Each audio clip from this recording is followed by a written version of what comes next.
வணக்கம் நண்பர்களே. நம்ம சேனலை ஃபாலோ பண்ணக்கூடிய நிறைய ஐஏஎஸ் ஆஸ்பிரண்ட்ஸ் இப்போ சமீப காலத்தில் ஒரு கேள்வி எழுப்பியிருந்தாங்க. நிறைய பேர் இந்த கேள்வி எழுப்பியிருந்தாங்க. முடிஞ்ச வரைக்கும் இண்டிவிஜுவலாக எல்லாருக்கும் ரிப்ளை பண்ணேன். சரி, இந்த வீடியோவில் காமனாக எல்லாருக்கும் சேர்த்து இதற்கான எக்ஸ்ப்ளனேஷன் விளக்கத்தை நான் கொடுத்துட்றேன். கேள்வி என்ன அப்படின்னு பார்த்தீங்கன்னா, செல்ஃப் ஸ்டடி மூலமாக ஐஏஎஸ் எக்ஸாமினேஷனை கிளியர் பண்ண முடியுமா? அதாவது எந்த அகாடமிலையும் இன்ஸ்டியூஷன்லையும் சேராமல் வீட்டில் இருந்தே சொந்தமாக படித்து, அதாவது சொந்த முயற்சியில் ஐஏஎஸ் எக்ஸாமினேஷனை பாஸ் பண்ண முடியுமா? இதுதான் கேள்வி. பாஸ் பண்ண முடியுமா இந்த மாதிரின்னு கேட்டிங்கன்னா, கண்டிப்பாக பாஸ் பண்ண முடியும். 100% சாத்தியம். உங்கள் கையில் நம்பிக்கை இருக்குது, சொல் பேச்சு கேட்டு ஃபாலோ பண்ணுறீங்கன்னா கண்டிப்பாக உங்களால் பாஸ் பண்ண முடியும். என்னுடைய சேனல் நான் நடத்துகிற ஒரு முக்கியமான காரணம் என்னென்னு பார்த்தீங்கன்னா, ஐஏஎஸ் ஆஸ்பிரண்ட்ஸ்க்கு ஹெல்ப் பண்ணுறதுக்காக தான் நடத்துகிறேன். இது மெயினாக ஒரு அகாடமியில் சேர்ந்து படிக்க முடியாத ஸ்டூடெண்ட்ஸ், இந்த ஏழை மாணவர்கள், கிராமப்புற மாணவர்கள், மெயினாக இவங்களுக்கு ஹெல்ப் பண்ணணும் அப்படின்றது தான் என்னுடைய நோக்கம். அப்போ இந்த சேனல் நடத்துறதுக்கான ஒரு முக்கிய குறிக்கோளே இந்த செல்ஃப் ஸ்டடியிங் கேண்டிடேட்ஸ்க்கு ஹெல்ப் பண்ணுறதுக்காக தான்.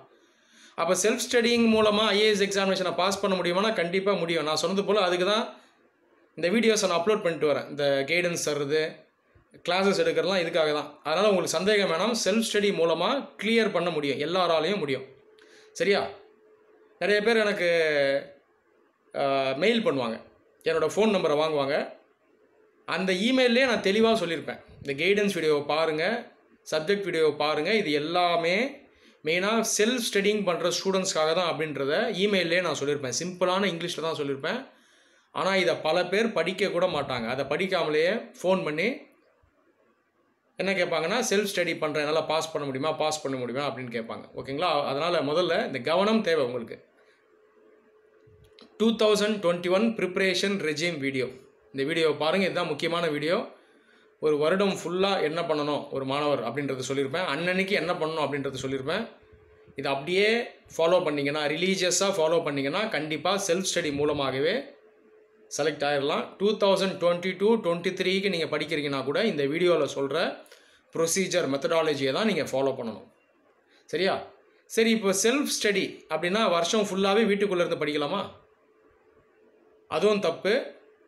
சொந்தமாக நீங்கள் வீட்டில் இருந்தால் லேர்ன் பண்ணலாம். ஆனால் இது கூட சேர்த்து ஒரு விஷயத்தை பண்ணணும், ஃபீட்பேக் யார்கிட்டையாவது வாங்கணும். நீங்கள் படிக்கக்கூடிய முறை சரியா இல்லையா அப்படின்றத செக் பண்ணணும். உங்கள் நோட்ஸை காட்டணும், ஆன்சர்ஸை காட்டணும். ஓகேங்களா? ஸோ இதுக்காக நீங்கள் என்ன பண்ணலான்னா, ஏதாவது ஒரு அகாடமியில் டெஸ்ட் சீரீஸ் ஜாயின் பண்ணணும். இதை மட்டும் பண்ணிக்கோங்க. செல்ஃப் ஸ்டடி பண்ணுங்கள், ஆனால் டெஸ்ட் சீரீஸ் சேர்ந்துக்கோங்க. இதையுமே நான் அந்த வீடியோவில் சொல்லியிருப்பேன், அந்த ப்ரிப்ரேஷன் ரெஜிம் வீடியோவில் சொல்லியிருப்பேன். அதை ஃபுல்லாக கேளுங்க. சரியா? ஸோ இந்த அகாடமிங்கிறது ஃப்ரீ அகாடமியாக இருக்கலாம், இல்லை பெய்டு அகாடமியாகவும் இருக்கலாம், உங்கள் இஷ்டம். அது நீங்கள் பார்த்துங்க. ஆனால் ஃபீட்பேக் வாங்கணும். நான் படித்தது தான் கரெக்டு அப்படின்ற மாயையில் இருக்கக்கூடாது. இதுலேயும் ஒரு ஆபத்து இருக்குது. சரியா? அதனால் கவனமாக இருங்க. சரி, இப்போது சில மாணவர்கள் அவங்களுக்கு டவுட்ஸ் வரும். ஒரு சில பேருக்கு நியாயமாகவே ஒரு சில சந்தேகங்கள் வரும். சில பேர் பார்த்தீங்கன்னா கொஞ்சம் நேச்சுரலாகவே நாலேஜில் கொஞ்சம் வீக்காக இருப்பாங்க. சரியா? அந்த லேர்னிங் எபிலிட்டி அந்தளவுக்கு இருக்காது. அதாவது சுத்தமாக இருக்காதுன்னு கிடையாது, மற்றவங்கள கம்பேர் பண்ணும்போது கொஞ்சம் கம்மியாக இருக்கும். இவங்க கூட கொஞ்சம் அதிகமாக உழைப்பு போட்டாங்க அப்படின்னா செல்ஃப் ஸ்டடி மூலமாகவே கிளியர் பண்ணலாம். உதாரணத்துக்கு, ஒரு வருஷத்துக்கு பதிலாக 2 வருஷம் அவங்க எஃபர்ட் போடுறாங்கன்னா, அட்டம்ப்டை ஒரு வருஷம் போஸ்ட்பான் பண்ணிவிட்டு உட்காந்து படித்தாங்கன்னா கண்டிப்பாக செலக்ட் ஆகலாம். அதனால் செல்ஃப் ஸ்டடி மூலமாக இதையுமே பண்ணலாம். ஆனாலும் ஒருவர் அகாடமி சேர்ந்தால் எனக்கு பெட்டராக இருக்கும்னு நினச்சிங்கன்னா நீங்கள் சேரலாம். ஓகேவா? இப்போ அகாடமி இதில் சேர்றதுனால உங்களுக்கு வரக்கூடிய லாபம் என்ன அப்படின்னு பார்த்தீங்கன்னா, டீச்சிங் அவங்களே எடுத்துருவாங்க. ஓகேவா? அப்போது செவி வழி கேட்கும் பொழுது அந்த கான்செப்ட், அந்த கருத்து, அந்த அறிவு பார்த்தீங்கன்னா பெட்டராக உங்கள் மைண்டில் ரிஜிஸ்டர் ஆகும். ஓகேங்களா? ஒரு விஷயம். அது இல்லாமல் நீங்கள் அகாடமியில் இருக்கும்போது அந்த காம்படிட்டிவ் என்விரான்மெண்ட் இருக்கும். இப்போ சுற்றி உங்களை மாதிரி மாணவர்கள் இருப்பாங்க. அது இல்லாமல் நீங்கள் ரெகுலராக ஃபீட்பேக் வாங்கலாம், அந்த டெஸ்ட் எல்லாம் நடக்கும். ஸோ இந்த காரணத்தினால நீங்கள் அகாடமியில் சேரலாம். நான் சொல்கிறது போல் பெய்டோ ஃப்ரீயோ உங்கள் இஷ்டம்.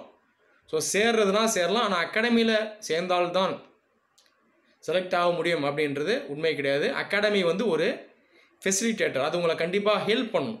இதை நீங்கள் கவனிக்கணும். சொந்தமாகவே ஒருவேளை நான் நல்லாவே படிப்பேன் அப்படின்னு நினச்சிங்கன்னா கூட, ஒருவேளை நீங்கள் அகாடமியில் சேர்ந்தீங்கன்னா நான் சொன்ன இதே லாபங்கள் உங்களுக்கு உண்டு. உதாரணத்துக்கு ஃபீட்பேக் இருக்கும் ரெகுலராக. ஏதோ மிஸ்டேக் பண்ணுறீங்க, ராங்கான விஷயம் பண்ணுறீங்கன்னா கூட அங்கே சொல்லுவாங்க. இதை நீங்கள் வந்து சரி பண்ணுங்கன்னு சொல்லுவாங்க. ஸோ இந்த ரீசன்ஸ்க்காக நீங்கள் சேரலாம். நிறைய பசங்க பார்த்தீங்கன்னா ரொம்ப ஸ்மார்ட்டாக இருப்பாங்க, நாலேஜ் ரொம்ப அதிகமாக இருக்கும், இதே ஆபத்தில் முடிஞ்சிடும். அப்போ அகாடமியில் அவங்க ஃபீட்பேக் தருவாங்க, மறுபடியும் நீ வந்து வேண்டாத வேலையை செய்கிற, சரியான பாதையில் போ அப்படின்னு சொல்லுவாங்க. ஸோ இந்த விஷயத்துலலாம் அகாடமி ஹெல்ப்ஃபுல்லாக இருக்கும். அதனால் அகாடமி வேணும்னு நினைக்கிறீங்க நீங்கள் சேரலாம், உங்கள் இஷ்டம் தான், பெய்டோ ஃப்ரீயோ உங்கள் இஷ்டம், எங்கே வேணால் சேருங்க. ஆனால் கண்டிப்பாக ஒரு ஃபெசிலிட்டியில் சேர்ந்தால்தான் இந்த எக்ஸாமினேஷனில் செலக்ட் ஆக முடியும் அப்படின்றது உண்மை இல்லை. நான் சொன்னது போல் செல்ஃப் ஸ்டடியிலேயே நீங்கள் செலக்ட் ஆகலாம். ஆனால் இன்றைக்கி தேதியில் 95% ஐஏஎஸ் ஆஸ்பிரண்ட்ஸ்க்கு பிரச்சனை என்னென்னா, செல்ஃப் ஸ்டடியா இல்லை அகாடமியில் சேர்ந்து படிக்கிறதா, இது கிடையாது. செல்ஃப் ஸ்டடி பண்ணுறவங்களுக்கும் சரி, ஏற்கனவே அகாடமியில் சேர்ந்த மாணவர்களும் சரி, இவங்களுக்கு இப்போ பிரச்சனை என்ன, பிரதான பிரச்சனை என்னென்னா, ஐஏஎஸ் எக்ஸாமினேஷன் என்னன்றதே நீங்கள் யாரும் உணர்றது கிடையாது. ஓகேவா? இதுதான் உண்மை. இதை நான் எப்பயுமே ரெகுலராக சொல்லுவேன். எக்ஸாமினேஷனை ராங்காக அண்டர்ஸ்டாண்ட் பண்ணி வச்சுருக்கீங்க. ஆல் இண்டியா லெவலில் பார்த்தீங்கன்னா ஒரு 50,000 சீரியஸ் ஆஸ்பிரண்ட்ஸ் இருக்காங்கன்னு வைங்க ஒரு வருஷத்தில். ஸோ நம்ம ஸ்டேட்டில் பார்த்தீங்கன்னா ஒரு 8,000 பேர்கிட்ட இருப்பாங்க, அப்ராக்சிமேட்டாக சொல்கிறேன், ஒரு ரஃப் ஃபிகர் தான். ஸோ இதுக்குள்ளேயே பார்த்தீங்கன்னா சீரியஸ் ஆஸ்பிரண்ட்ஸ்குள்ளேயே பார்த்தீங்கன்னா மெஜாரிட்டி எக்ஸாமினேஷனை தப்பாக அண்டர்ஸ்டாண்ட் பண்ணி வச்சுருக்காங்க. தேவையில்லாத விஷயத்த பண்ணுறாங்க, தேவையில்லாத விஷயங்களை நினச்சி பயப்படுறாங்க. என்ன தேவையோ அதை செய்கிறதில்ல. எக்ஸாமினேஷனை காம்ப்ளிகேட் பண்ணி கஷ்டப்பட்டு இந்த மாதிரி ஒரு பாதையில் தான் அவங்க போயிட்டுருக்காங்க. ஸோ இதுதான் முக்கியம். எக்ஸாமினேஷன் என்ன அப்படிங்கிறத நீங்கள் உணரணும். ஓகேவா? அப்போ செல்ஃப் ஸ்டடியா இல்லை அகாடமியான்ற பிரச்சனையே பார்த்தீங்கன்னா சொல்லப்போனால் இது வந்து ஒரு சாதாரண விஷயம்தான் அது. ஓகேங்களா? இது ஒரு முக்கியமான ஒரு விவாதமே கிடையாது. எது தேவை, எக்ஸாமினேஷன் என்ன அப்படிங்கிறத நீங்கள் உணரணும். ஸோ இதை பற்றியும் நான் வீடியோஸ் அப்லோட் பண்ணியிருக்கேன், பாருங்கள். வாட் இஸ் ஐஏஎஸ் எக்ஸாமினேஷன், இந்த வீடியோவை நீங்கள் ஃபுல்லாக கேளுங்க. ஐஏஎஸ் எக்ஸாமினேஷன் ஃபார் பிகினர்ஸ் அந்த வீடியோவும் கேளுங்க. இந்த ப்ரிப்பரேஷன் ரெஜிம் வீடியோவும் கேளுங்க. இதெல்லாம் கேட்டிங்கன்னா உங்களுக்கு ஒரு நல்ல ஐடியா கிடைக்கும். எக்ஸாமினேஷன் என்ன அப்படிங்கிற ஒரு ஐடியா உங்களுக்கு வரும். இந்த நடப்பு செய்திகளை நிறைய மனப்பாடம் பண்ணுறது, என்சிஆர்டி புக்கை வேகமாக முடிக்கிறது, யார் இந்தியாவில் வேகமாக என்சிஆர்டி புக்கை முடிக்கிறது, இந்த ஒரு ரேஸில் இறங்குறது, நிறைய வெப்சைட்லேருந்து மனப்பாடம் பண்ணுறது, டெஸ்ட்டை நிறைய எடுக்கிறது, டெய்லிக்கும் அளவே இல்லாத அளவுக்கு அன்லிமிட்டடாக வீடியோஸை பார்த்துக்கிட்டே இருக்குது. ஹவு டு பிகம் ஐஏஎஸ்ன்ற வீடியோஸை யூடியூப்பில் பார்க்குறது. யாராவது ஷார்ட்கட் சொல்லிடுவாங்களா, மேஜிக் சொல்லிடுவாங்களா, ட்ரிக்கு சொல்லிடுவாங்களா, அதை வச்சு செலக்ட் ஆகிடலாமா, இதெல்லாம் பண்ணுறாங்க நிறைய பேர். 95% மாணவர்கள் இதுதான் பண்ணுறாங்க. உத்து கவனிச்சிங்கன்னா கேப்பபிளான ஸ்டூடெண்ட்ஸ், தகுதி பார்த்திங்கன்னா அவனுக்கு எல்லாமே இருக்கும், ஆனால் அவனே மதிக்க மாட்டான். சொல் பேச்சை கேட்காமல், ஒருவேளை அகாடமியில் கூட அவன் ஸ்டூடெண்ட்டாக இருப்பான், அகாடமி பேச்சும் கேட்க மாட்டான். தேவையில்லாமல் நிறைய விஷயங்களை பண்ணுறது, நேரத்தை வீண் செய்கிறது, வேண்டாத பயம், இந்த மாதிரி செஞ்சு நிறைய பேர் செலக்ட் ஆகிறதில்ல. அதனால் இந்த தப்பை பண்ணாதீங்க.